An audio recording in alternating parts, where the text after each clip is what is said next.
Selamat datang di Alur Donghua. Kali ini Mimin akan cerita novel The Crown Emperor of Eternity. Sebelum mendengarkan jangan lupa subscribe, like, komen, dan share ya biar Mimin tambah semangat.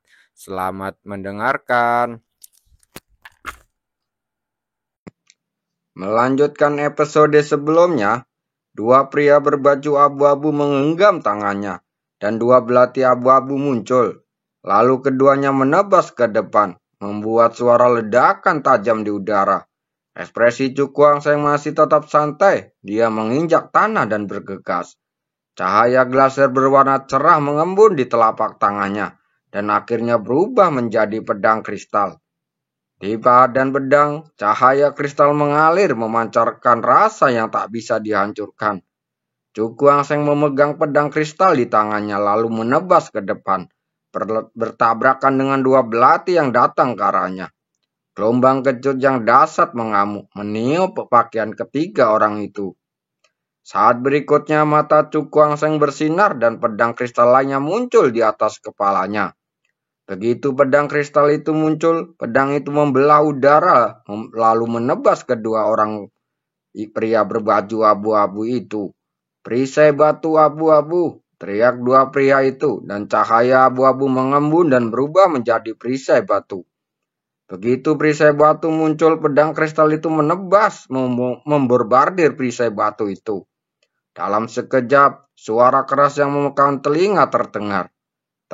Trik yang bagus, kedua pria berbaju abu-abu itu mencibir, dan cahaya abu-abu yang megah muncul dari tubuhnya, mengibaskan kedua pedang kristal pada saat yang bersamaan.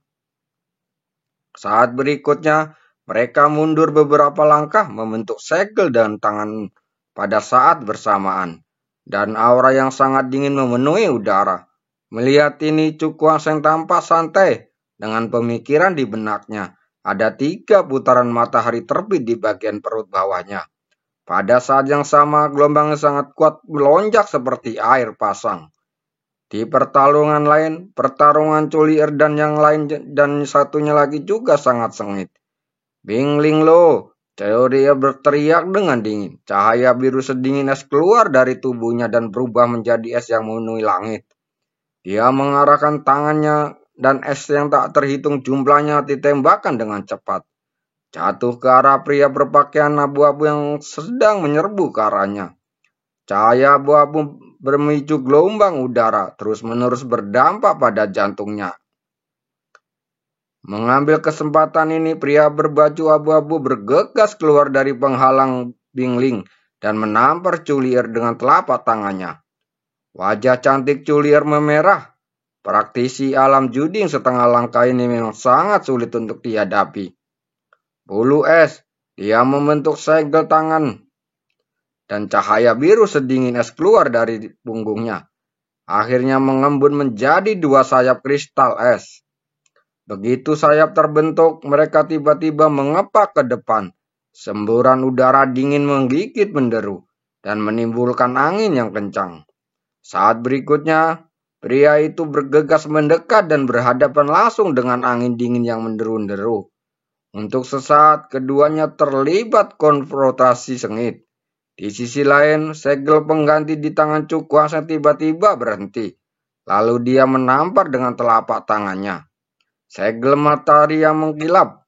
Teriak dingin itu bergema, dan segel kaca bening keluar dari bawah telapak tangannya seperti kilat. Di atas segel kaca, ada 3 matahari lapis kaca berputar perlahan, dan semacam kekuatan cemerlang memenuhi udara secara diam-diam. Saat berikutnya, segel kaca itu menembus udara, dan dengan kecepatan secepat guntur, ia meledakkan 2 pria berbaju abu-abu tanpa ampun. Telan tangannya. Pada saat ini, kedua pria berbaju abu-abu itu tiba-tiba berteriak lalu mengepakkan telapak tangannya. Cahaya abu-abu melonjak seperti air pasang, dan telapak tangan yang sangat dingin keluar darinya. Telapak tangan ditutupi dengan cahaya abu-abu gelap yang aneh. Jika diperhatikan lebih dekat, cahaya ini tampak berputar pelan membentuk pusaran yang tak terlihat. Setelah pusaran itu terbentuk, kekuatan isap yang aneh keluar darinya. Sepertinya apapun yang jatuh ke dalamnya akan tertelan. Saat berikutnya, tangan yang menelan itu ditampar dan segel kristal itu bertabrakan. Dalam sekejap, kekuatan melahap yang aneh muncul dari tangan pemakan dan menyelimuti dalam gelombang menuju segel matahari mengkilap. Namun, menghadapi kekuatan melahap ini, kaca matahari tidak mau kalah. 3 kaca matahari terlibat berputar cepat pada saat ini, dan pancaran sinar yang menyilaukan melesat ke segala arah. Saat kecerlamaan kaca bersentuhan dengan kekuatan melahap, semburan suara menderu terus meletus. Pada kekuatan itu saling berhadapan dengan gila-gilaan. Dan untuk sementara tidak ada yang bisa melakukan apapun terhadap satu sama lain. Kemampuan bertarung bocah ini memang seperti yang dirumorkan. Itu tidak bisa dinilai dari kekuatan yang dangkal. Kedua pria itu saling memandang dan berteriak. Sebuah suara menggertakkan kekuatan dalam tubuh hingga ekstrem. Dalam hal ini, tangan pemakan segera meledak dan kekuatan yang menakutkan. Saat kekuatan melahap menyapu, retakan kecil tercipta pada segel kaca. Gumpalan cahaya mengkilap muncul dari retakan dan terus-menerus ditelan oleh tangan pemakan, mengubahnya menjadi kekuatannya sendiri. Dan dalam periode kenaikan dan penurunan ini, tangan pemakan mulai berada di atas angin, sepenuhnya menekan segel mengkilap. Hehehe, wah, seperti kemampuanmu tidak lebih dari itu. Semua rumor sebelumnya benar-benar salah. Salah satu pria mencibir dan menatap Cuk Wangseng dengan mata yang sinis. Itu wajar. Apa yang bisa dilakukan oleh anak berusia 17 atau 18 tahun? Hancurkan. Sebelum selesai bicara, mereka berdua berteriak keras. Dan tangan yang menelan itu meledak dengan kekuatan yang lebih mengerikan menyerang segel kaca itu. Retakan segel kaca terus membesar. Dalam sekejap mata, itu menutupi sudut segel. Dalam ledakan tidak muncul, sebaliknya, tangan yang menelan itu meletus dengan kekuatan melahap yang mengerikan, menelan sepenuhnya segel kaca yang akan pecah. Pergi. Begitu segel menghilang, mereka berdua berteriak dengan marah lalu bertepuk tangan. Tangan yang menelan tiba-tiba keluar membawa kekuatan melahap yang menakutkan, lalu menampar kepala Cuk Wangseng. Pada saat ini, kilatan warna kristal tiba-tiba melintas di pupil gelang Cuk Wangseng. Matahari kaca muncul. Sebuah suara rendah bergema di tubuhnya. Cahaya kaca yang menyilaukan muncul dari perut bagian bawahnya. Dalam sekejap mata, itu berubah menjadi kaca matahari bundar. Jumlah itu sebenarnya mencapai 4 putaran. Pergi, Cuk Wangseng berteriak. Bulatan sinar matahari keluar dari ujung jarinya dan akhirnya menelan menjadi berukuran setengah kaki dan berdampak keras pada tangan melahap. Keduanya bertabrakan dan cahaya menyilaukan keluar. Kekuatan melahap yang awalnya ganas sepenuhnya ditekan oleh matahari beroda 4 dan tidak bisa membuat gelombang apapun. Melihat pemandangan ini, kedua pria itu berubah warna dengan ketakutan di mata mereka. Keterampilan seni bela diri anak ini sangat kuat. Cahaya glasir berwarna yang bergejolak menyapu ruang ini seperti air pasang. Untuk sesaat, ruangan ini tampak berubah menjadi kaca terlihat sangat indah. Di bawah cahaya ini, tangan pemakan menghilang sedikit demi sedikit, dan akhirnya sepenuhnya tertelan. Sekarang giliranmu untuk tersesat. Tatapan tajam Cuk Wangseng tiba-tiba tertuju pada kedua pria itu, dan berteriak dengan dingin. Sebelum dia selesai berbicara, 4 matahari kaca keluar dari cahaya satu demi satu. Memborbardir pria berbaju abu-abu itu dengan kekuatan yang menakutkan. Perisai batu abu-abu, keduanya meraung ngeri dan cahaya abu-abu yang kaya mengembun berubah menjadi perisai batu di atas kepala mereka. Mengulang trik yang lama, mata Cuk Wangseng dingin. Dia menekan telapak tangannya ke udara dan 4 putaran sinar matahari menghantam perisai batu dengan keras. Begitu keduanya bersentuhan, perisai batu itu meledak berkeping-keping dan berubah menjadi pecahan batu di seluruh langit. Matahari kaca pecahan batu itu menghantam tubuh kedua pria itu dengan kecepatan kilat di bawah tatapan yang ketakutan. Ah! Jeritan melengking terdengar dan kedua pria itu memuntahkan darah dan terlempar jauh ke tanah. Pemandangan ini terlihat dari mata pria satunya yang bertarung dengan Culier. Dan tentu saja dia merasa ngeri. Kakak pertama, kakak kedua, dia berseru, ekspresi sangat jelek. Saat dia tertegun, tangan giok Culier membentuk segel dan dua bulu es di belakangnya segera meledak menjadi ribuan cahaya yang menyilaukan. Tebasan bulu es, dia berteriak dengan dingin dan dua bulu es segera naik ke langit, berubah menjadi dua pedang bulu es, dan menebas pria terakhir berbaju abu-abu tanpa ampun. Pedang bulu es yang sangat tajam membuat pria berbaju abu itu lengah dan menebas dadanya. Dalam sekejap, dua tanda darah muncul dalam dada pria itu. Aliran darah merah cerah terus mengalir keluar dari sana, mewarnai tanah dengan warna darah. Ah, pria berbaju abu itu menjerit kesakitan. Dia menghabiskan seluruh kekuatannya untuk menghentikan pendarahan. Dia berdiri dengan wajah pucat, memandang dua pria lainnya dan berkata dengan ngeri, "Saudaraku." Setelah mendengar ini, ekspresi pria yang menjadi pemimpin berubah dan kemudian berkata dengan enggan, "Ayo pergi." Mendengar ini, dua pria lainnya menatap Cukuang Seng dan kakaknya dengan ngeri, lalu melarikan diri tanpa menoleh ke belakang. Kali ini, mereka benar-benar menghadapi situasi yang sulit. Mata dingin Cukuang Seng melirik ke arah di mana tiga orang itu pergi, tapi dia tidak berniat mengejar. Karena sekarang 9 kota besar telah bergabung untuk mengalahkan kota iblis hitam. Jika dia membunuh ketiga orang ini, Guru Kyo tidak akan bisa menjelaskannya. Kak, mulailah mengumpulkan bahan obat. Cukuang Seng mengambil pandangan dan tersenyum pada Culier. Yang paling penting saat ini adalah mengumpulkan semua bahan obat di kebun obat. Lagi pula, ada banyak bahan obat di sini. Bahkan ramuan kelas 3 yang biasa menjadi halus mendengar ini. Culier tersenyum cerah dan dia dan Cukuang Seng berjalan ke taman obat.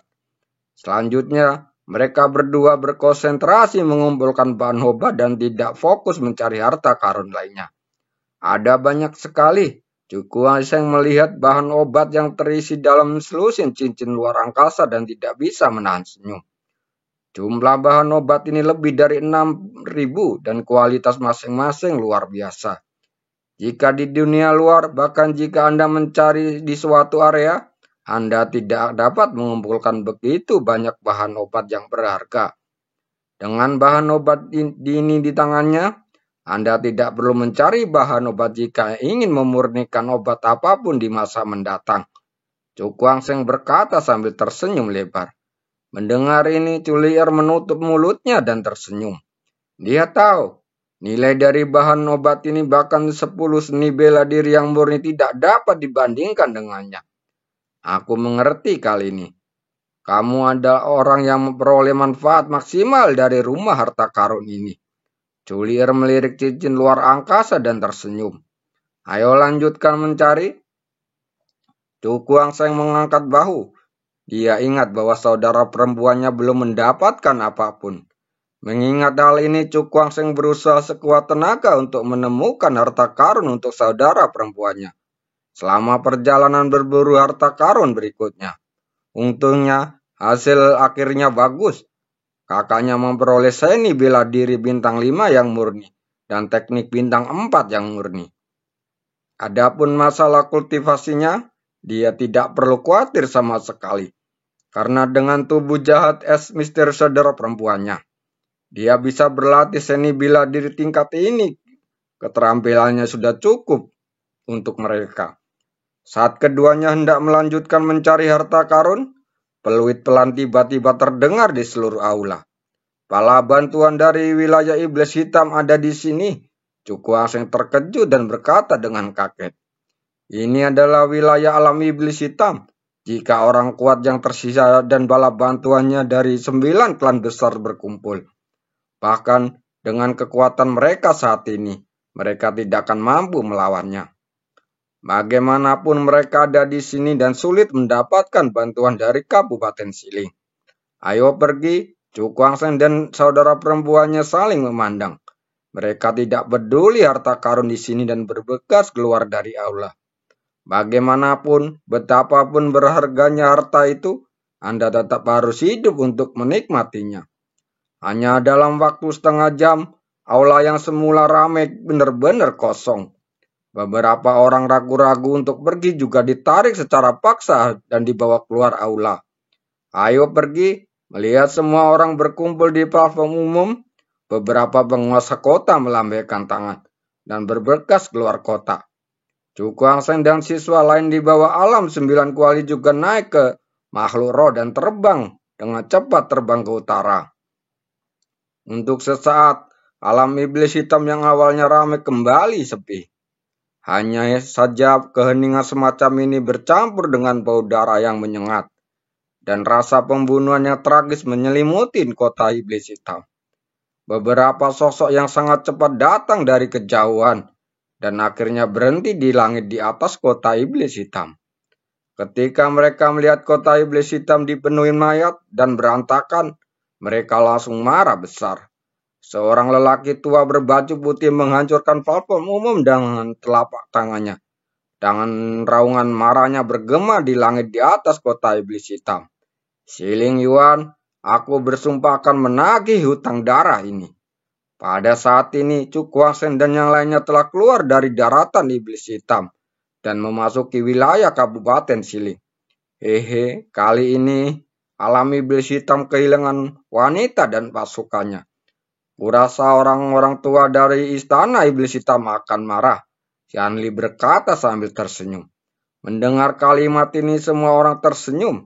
Mereka tahu bahwa wanita yang dimaksud Xianli adalah harta karun di istana itu. Kali ini masing-masing menghasilkan banyak uang. Lakukan perbaikan dan kembali ke Akademi 4 Roh dalam 2 hari. Qiu Qinger melambaikan tangannya dan memimpin siswa Akademi Bumi dan sekelompok tetua menuju kota Blackrock terdekat. Melihat hal ini, para penguasa kota masing-masing pun kembali ke kota masing-masing dan membawa prajuritnya. Pegunungan yang tadinya ramai, kini kembali tenang lagi. Terima kasih telah mendengarkannya.